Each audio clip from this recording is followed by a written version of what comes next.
àwọn kan sọ ń sìn pé fúnra wọn gan-an release sex tape wọn just to have followers. nǹkan tí ẹ̀mí nǹkan sọ nípa wọn. ẹgbẹ́ post ìbàjẹ́ kan nípa ANC pẹ̀lú bóyá social media kìíní ẹ̀ wà ní 9,000 kúlẹ̀ tó ṣe ó lè ti wọ 150,000. Mosúnmọ́lá Fílàní, èyí tó jẹ́ kan lára àwọn ẹgbẹ́ òṣèré Nollywood Yorùbá, ó ṣàlàyé ìdí tí òun ṣe kúrò láàrin àwọn ẹgbẹ́ òṣèré tíátà. Arábìnrin yìí ó tan ìmọ́lẹ̀ sí awuyewuye èyí tó ń lọ káàkiri orí ayélujára wípé ọkọ rẹ̀ ló ní kó fiṣẹ́ kalẹ̀.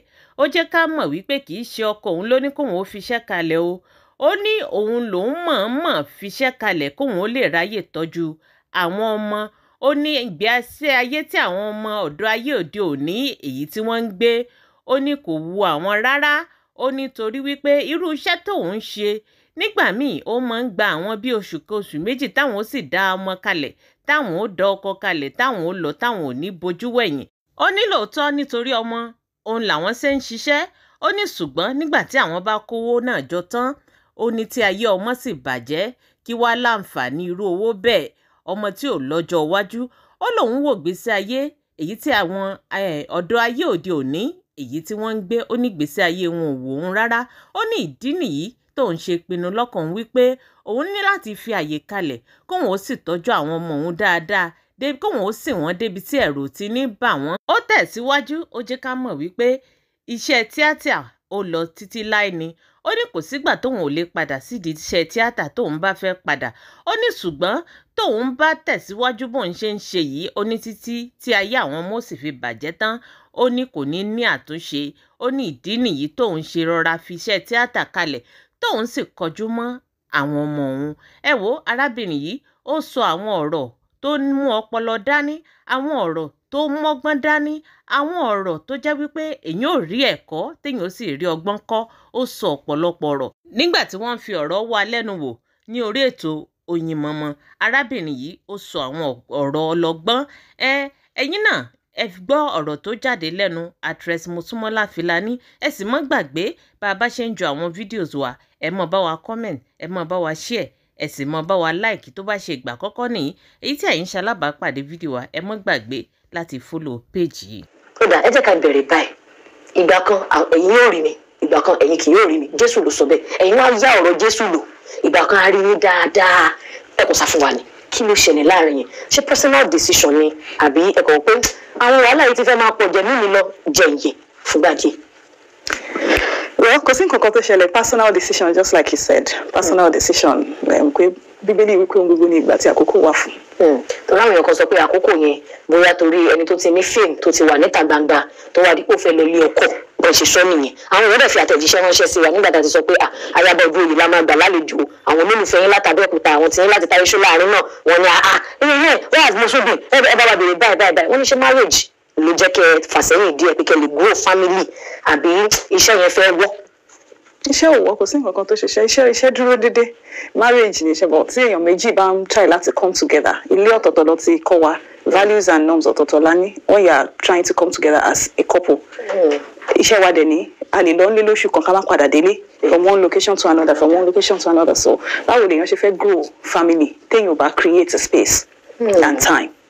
Then tọ́mọ bá ti wá wọ̀ ní ayé ìgbà táwa ń dàgbà, ọmọ ọ̀dọ̀ ayé ò rí bó ṣe rí yìí, ẹ lè confidently fi ọmọ yín sílẹ̀ létí ọmọ ọ̀dọ̀ tí ò sí nǹkan kan tó máa ṣe. Ṣùgbọ́n báyé ṣe dancing, èèyàn òbí láti wà ń bẹ̀ fún ọmọ. Bẹ́ẹ̀ ni òbí ní láti wà ń bẹ̀ fún ọmọ.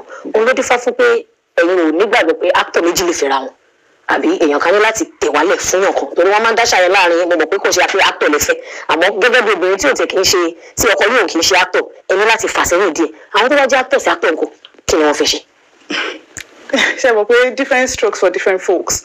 Bí tó bá ẹ̀yin lára mu nílé yín ó yàtọ̀ sí nǹkan tó bá èmi lára mu nílé mi. Láàrin ara wọn mo nígbàgbọ́ wípé wọ́n á ti jọ sọ nígbà tí wọ́n bá gbaṣẹ́ èmi lè tẹ̀sẹ̀ dúró díẹ̀, nígbà tí wọ́n bá dé tíṣẹ́ bá ti wọlé fèmí náà èmi náà àtún gbà á, wọ́n á máa yọ́ síra wọn tó bá ti ní good understanding.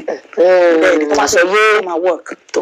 Ẹ wá jẹ́ ká wo gbogbo fìlà tẹ́ ẹ dé, nínú ẹ̀ láti rí producer, nínú ẹ̀ láti rí writer, nínú ẹ̀ láti torí entrepreneur pé ẹ̀ ń ṣe iṣẹ́ òwò. Àdèmọ́ pé iṣẹ́ ìgangan iṣẹ́ òwò ni, torí wọn á pè location bí olùmọ̀ọ́sí ṣọ́ọ̀bù yẹn. Báwo lẹ ṣe manage tí kan ò fi bà kan jẹ́ tí kan ò fi dí kan lọ́wọ́? Just like I said, understanding ni understanding ni èèyàn máa mọ nǹkan tó lè ṣe àti nǹkan tí ò lè ṣe ní táìmù tí wọ́n pè ẹ́ fúnṣẹ́ yìí tó bá mọ̀ pé ní táìmù ọjà ìfẹ́ dé o fẹ́ lọ clear ọjà o fẹ́ import ọjà o fẹ́ wàá yọ síra wọn èwo ni priority inú méjèèjì wàá dẹ̀ pick ẹ̀ tó bá jẹ́ priority go for priority tọ́wọ́ bá ti rí bẹ́ẹ̀ go for priority. àwa sọ pé business ni priority tí àkìfẹ́ rí yín tó láwọn yàrá àpè mo ṣe busy àwọn busy nígbà tó bá busy lónìí busy lọ́la was business your own priority over acting?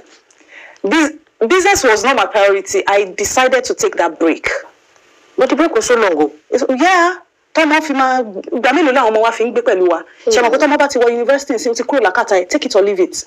Ó ti kó ọdún mélòó gan lórí mi ní láti spend pẹ̀lú àwọn ọmọ ẹ̀ láti train wọn. So ní time yẹn tí n bá fi gbogbo time yẹn ṣiṣẹ́ ṣé time tó bá ti wá dàgbà mọ́ mi lọ́wọ́ ni mo ṣẹ̀ wá fẹ́ create time fún wọn ni. Industry gùn lọ bọ̀ àwọn ọmọ limited time lọ ní pẹ̀lú wa.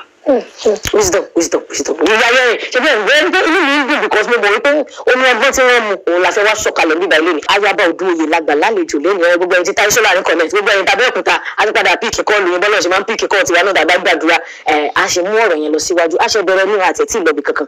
Ayaba ẹ jẹ́ kí n wá béèrè pé family iṣẹ́ ṣe mọ̀ pé nígbà tí ẹ dáwọ́ dúró díẹ̀ yẹn ẹ ti enjoy stardom àwọn èèyàn ti mọ̀ yín dáadáa láàrin èmi àti yín was it an easy decision? Láàrin èmi àti yín it wasn't an easy decision. Ipa wo ni òun kúkú nínú ẹ̀ tàbí ṣáwọn lọ influence ẹ̀? No, we did not even àti ẹ̀ jókòó sọ gan. Èmi ni mo pinnu lọ́kàn ara mi pé nǹkan tí mo fẹ́ nìyẹn and we jókòó síbi kankan sọ pé mo fẹ́ ṣe báyìí I just stylishly mo kàn drop script. Wá ó gbàṣẹ́ ilé ohun mi lọ ó gbàṣẹ́ ilé kò ní lọ.